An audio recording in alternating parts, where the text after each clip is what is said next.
I begin. So, as I'm waiting, so this is a series, Ask the DNA Scientist Live is a series that I am doing on a weekly basis. And this is to answer your questions on anything around DNA, to do with how it impacts your health, your well-being, your abundance, just practically everything really to do with DNA. So my name is Charan Surdhar, and I am a DNA scientist. And that's why I'm happy to answer these questions, because my background, having worked in the laboratory with DNA for 13 years, and now doing this work, I've seen both sides of it, and it really has brought me to a place where everything is more rounded. I have a bigger picture of what is going on, having spent just as much time, 13, 14 years doing this work, and 13 years in the laboratory. So today's question, and I'm open to interactions and questions on the live as well. So if you have any of those, then please, feel free to ask. And when I'll go through the, and I'll feed, and I'll be watching the feed and answering your questions. So last week was the first of these, and there I answered, is trauma inherited?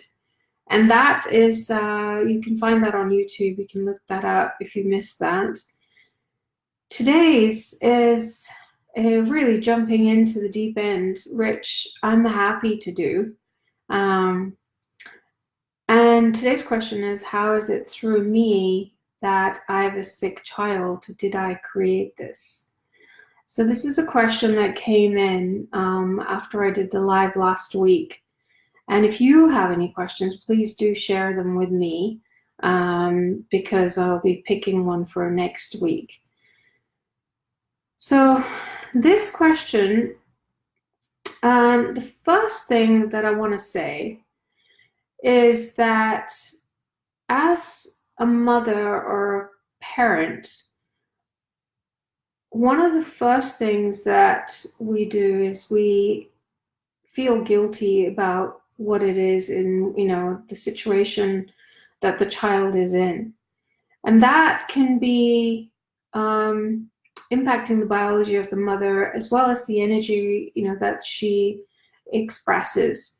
So that's number one. So can we first step into where there's no judgment about what is like where the child is, what the situation is, all of that. So the first thing I want to invite the mother or the parent is to step out of that place where they feel guilty for that, because as I'll explain later, you'll see the connection to that.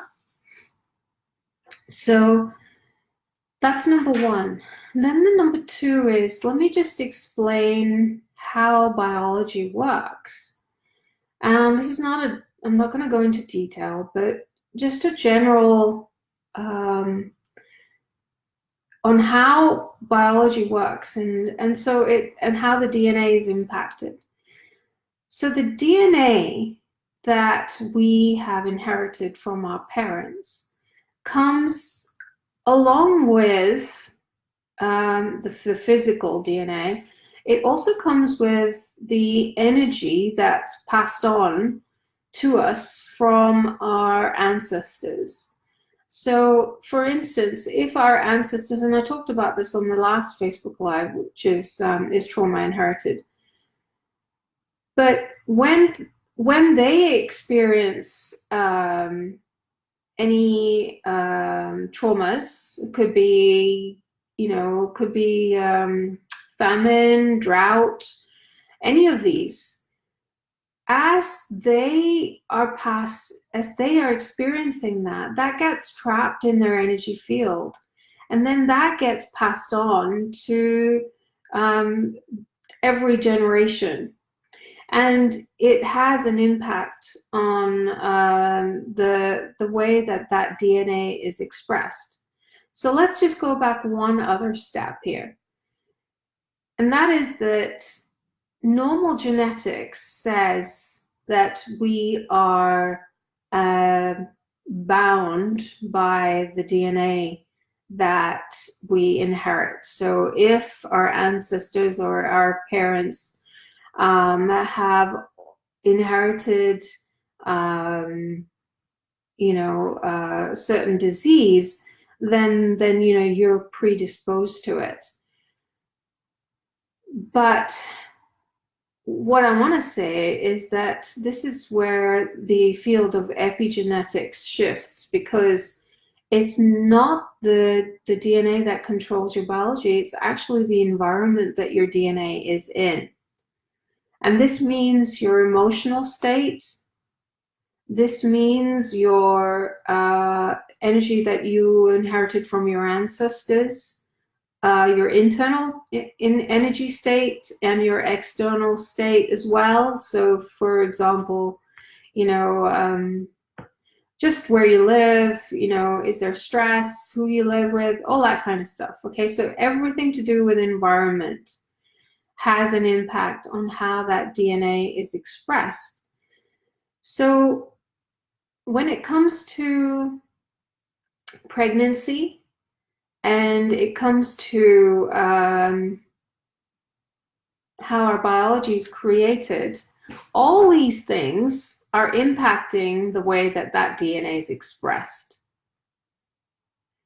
And I'm being general here because there's so many things that can show up. So can you see just from that explanation that when we have all these things in our environment, those can impact that, including the ancestral, including our own internal environment, and the everyday stresses that are there. They can all have an impact on the way that DNA is expressed of the mother and the child. But to say that is it the mother's fault, or is it the father's fault, or is it the parents' fault, I would say no, because there's so much to play there that to actually put the emphasis on just the parents, it just becomes, I think that's just too much for away from the truth, because there's so much at play. So then the question is, well, what do you do about it? Because it is possible to shift things even after the pregnancy, even when the child is grown up. So why is that, and how's that? Because time is not linear. We see time as being this happened, this happened, and this happened, and this happened. And then, the child was born, and now the child is, say, 7 years old, and for example, and this is the symptoms that they're having, and so on and so forth. So this is, and then you have the prognosis, or you have whatever it is, and it's like, well, so at such and such an age, this is going to happen, in such and such time, this is going to happen. So I'm here to break that paradigm, because I want to tell you something. I have had a client with CF, and I know, Molly, you've posted there as your grandparent of a granddaughter with CF, and I also carry guilt. So yes, so I'm sure you're finding this helpful. Hi, Mary. Good to have you here. So, I had a client who has had CF, which is cystic fibrosis, and I have permission to share this. So this child's parents decided when the child was diagnosed with it as a baby that they would not talk about that in the house. It was something that they were not going to, um, you know, basically believe that that was the case. So I think I can't remember exactly when, but they came to me when she was a little bit older, and she'd been fine up till then, but so slightly started showing symptoms of things happening, and she was ending up in hospital for because of the condition. And so we started working on her, and the after that, she has become, I mean, pretty much, she's growing up to be a normal child. I haven't been in touch with the mother for a while, so I don't know what the update is, but from where I gather, that was the case. So what I'm trying to say is, firstly, it's the parents' beliefs and the parents' willingness to, it's not about not going to the medical practitioners and getting that diagnosis or getting that help. This is not about that, because that's going to help alongside it.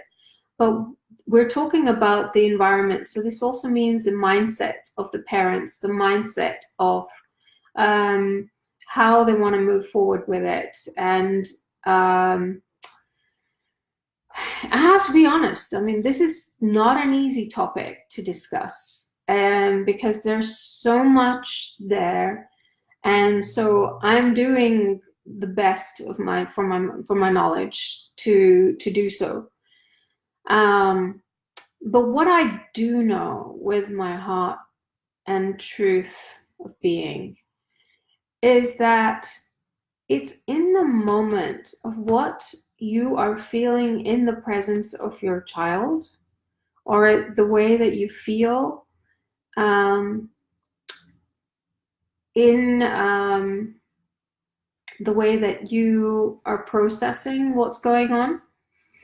Because, and let me go back to the CF, the cystic fibrosis. I just want to mention, just in case you don't know, that that is an inherited disease, which is literally where the DNA is impacted to influence the way that the biology of the child is. So to think about how that can shift, to me, that is just amazing. When I was working in the laboratory, I was working with all sorts of genetic diseases with the DNA, and looking for those changes in the DNA that were contributing to the manifestation of the physical symptoms for the medical practitioners to then, to carry out their treatments. And one of the things that I really had in my mind was because I had heard about cystic fibrosis, and I was so deeply affected by the fact that these children have this. And on top of that, I also knew about epigenetics. And I knew that it's possible to shift our biology and all of that. And then they said that, well, 95% of cases where we have these situations, of, like, say, heart disease or diabetes, and, things that happen as you age, or, it's those things that in our environment that influence the biology, the expression of the DNA. Those things can be helped, but there's that 5% that cannot be, and those are things like cystic fibrosis. So that's what I was I was reading and all of that. So, but there was something in me that just kept saying, but why? If that can be, then why can't this be? Like, why is it that 5% have to be any different, even if they've got those genetic changes? And so working with this particular client really was such a gift, because it gave me the opportunity of something that I had in my consciousness, my awareness, and gave me the opportunity to actually see that happen. So that was truly amazing for me. So let me just shut my emails. So that was really, really phenomenal.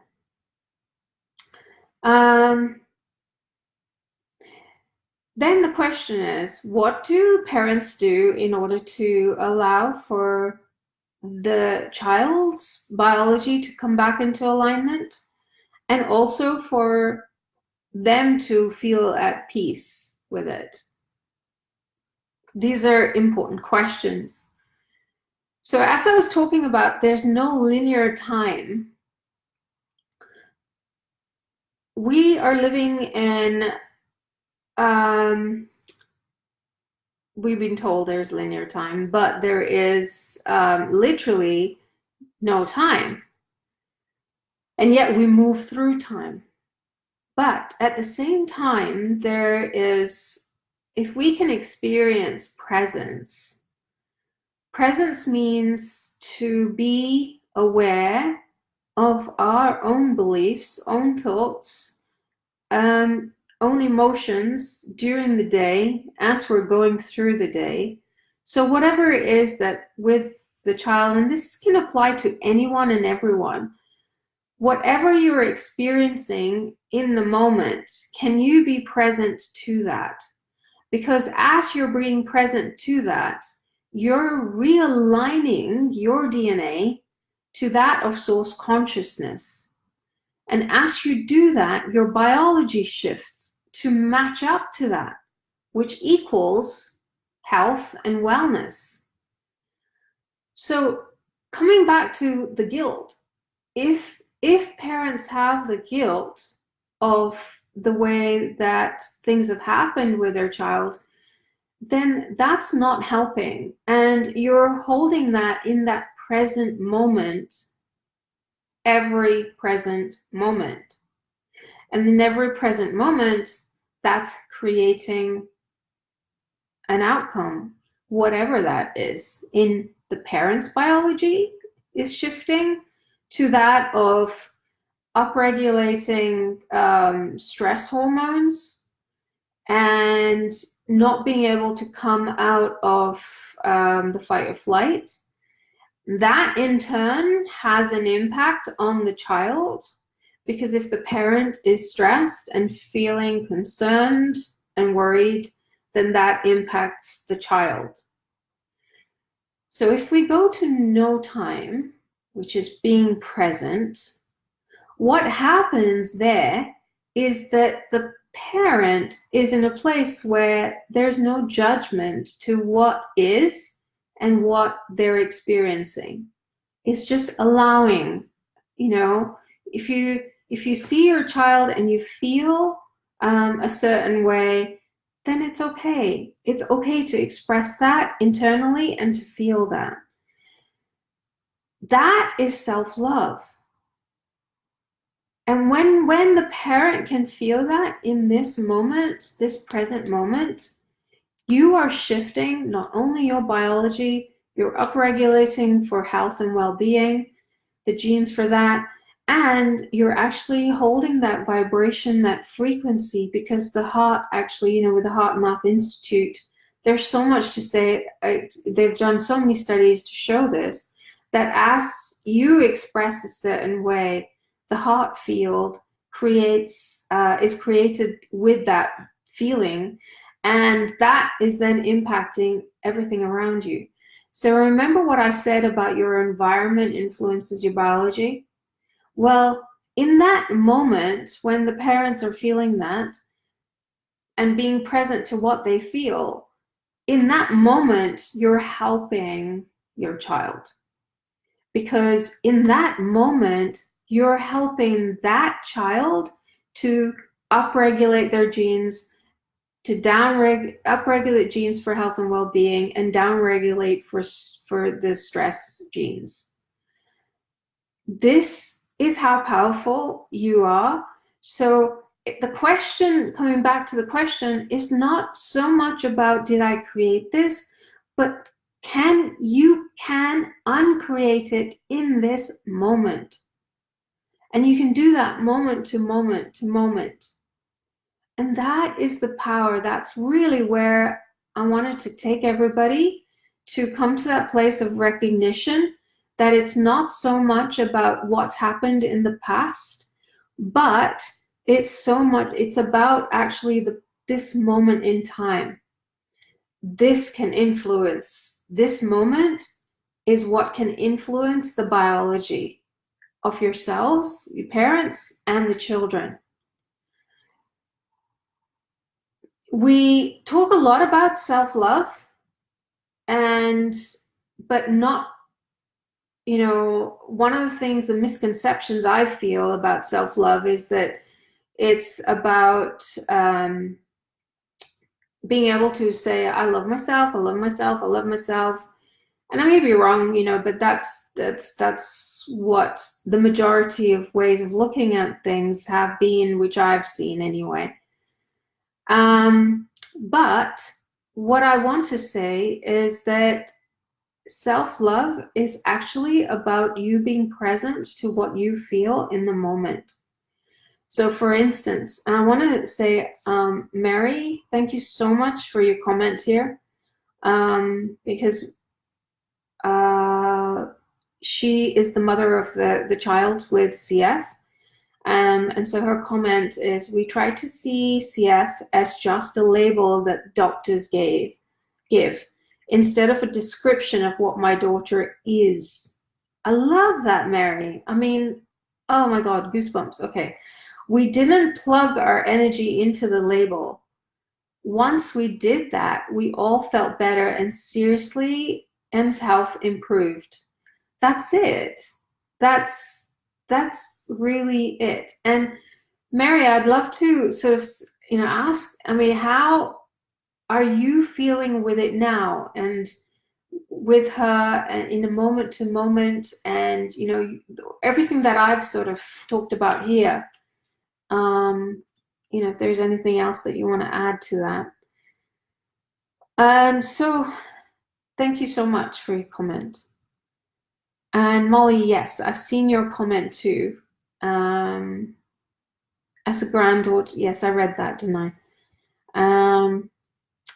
Yes. So this is so important for us to recognize that it's not about what has happened, it's about what we can create in the moment. So let me just repeat that. It's not about what has happened, but what we can create in the moment. And in this moment, anything can shift.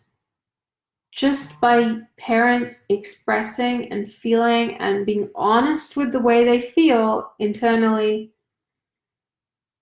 right there you shift the biology of yourself and your child in that moment. And then, of course, if you keep doing that, you keep doing that, you keep doing that, eventually that expression of that child matches up to that on a physical level. I can't say how or how long or when, but what I do know is that is what Mary, she's a living example of that. That is the case. I also want to mention,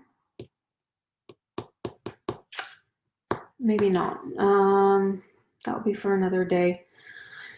But are there any questions for me with this topic. This was a huge topic, so I didn't want to just glaze over it because it's an important topic, and I feel that, you know, the main thing here is not to feel the guilt and recognize that in this moment you can change that.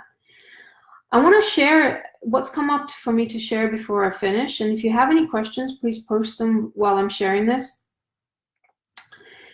Is that my son had eczema at the age of 3 months old, and I tried everything,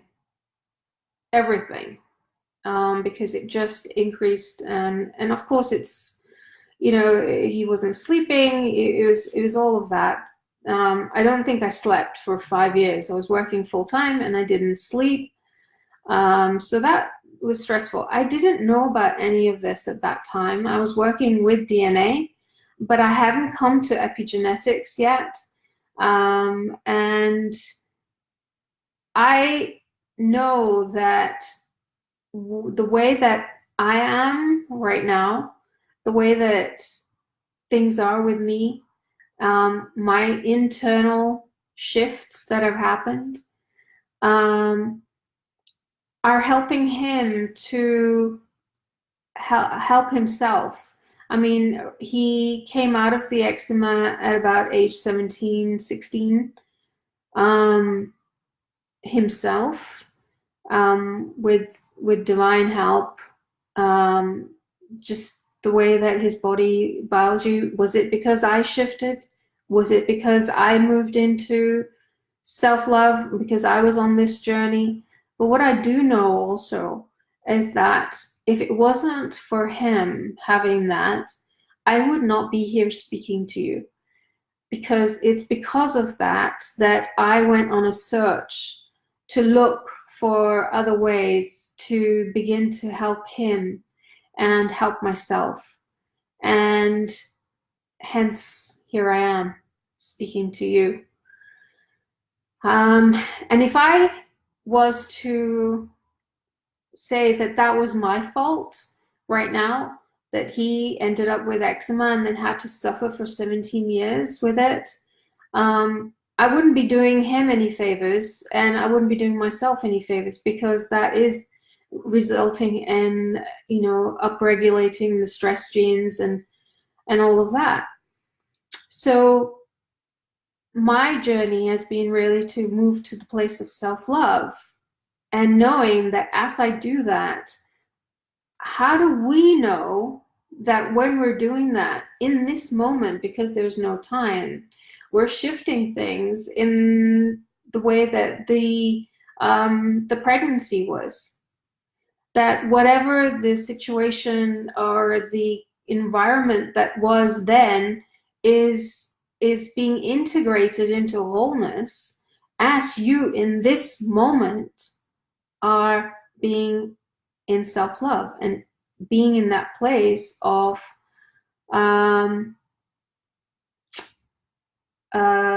being in that place of accepting and honoring the way you feel. That is so, so important to recognize. Let me give you an example, that it's possible to shift things in the way that the biology, there's no time. I had a client who was was pregnant, and she was expecting a child who was diagnosed in the early stages of the pregnancy with Down's and Down syndrome, which is an extra chromosome. And so if you think about it on a biological level, that means that it's physical. There's an extra chromosome in every cell, and that's something that, you know, once the doctors say that that is the case, from what I've heard, is that whatever tests they do is 99.9% accurate to suggest that. So we worked on the cells, the sperm and the egg before conception, and also other things. And this is throughout the pregnancy. So we worked on all of that stuff that had happened before the pregnancy.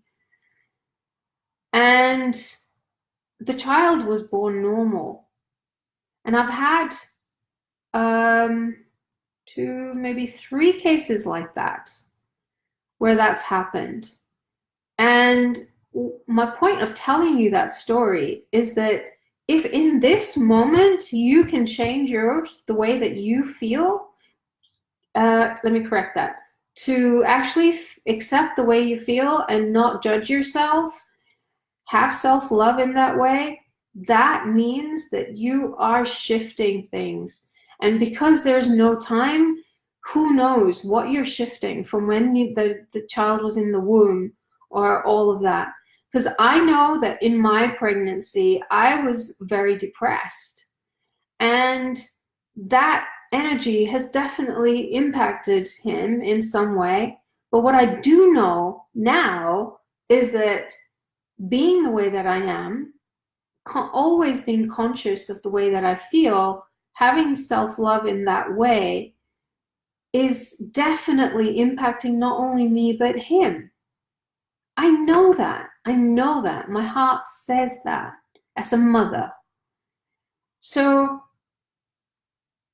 yeah, that's it. So Mary saying, I was so meant to wake up early and see this. I'm so glad that you did, and thank you so much for your comment. I really appreciate that. I always pray for us and her back when we're told about the diagnosis. I always send prayers to them. Yeah, so amazing. Thank you, Mary. I really, truly appreciate, I think it was meant to be that you were on this call. So that's great. Okay, so been on this live for half an hour now. And so if you have any questions, I hope that's answered your question. And if there's any other questions that you have regarding DNA, please feel free to post them on the chat. If you want to send them to me by messenger, please do that. And if there is any other question, just let me know. We have the next session is next Tuesday, the 3rd of September at the same time, 3 p.m. UK, 10 a.m. Eastern, and 7 a.m. Pacific. So I'm waiting for a question. I do have a question, but if anybody, I would love to hear from others, and I can be answering these all day long. So if you have a question, please do post it and let me know. And Susan, Mary, Molly, you're saying thank you, Mary and Charan. Yes, I know, Mary and Molly, thank you. Susan, I'm so grateful for our work together this year. Your work has changed me beyond belief. Bless you, Susan. Yes, I'm grateful for you too. You're one amazing lady. So thank you for everything, everyone. Like I said, the Ask the DNA Scientist Live is next week, Tuesday. We'll be doing this on a weekly basis. And if you have any questions, please post them below wherever you see this video, and send them to me. I'm happy to answer those questions. And to sign off, I'm Charan Surdhar, I'm DNA scientist, and I look forward to next week. Thank you, everyone. Lots of love.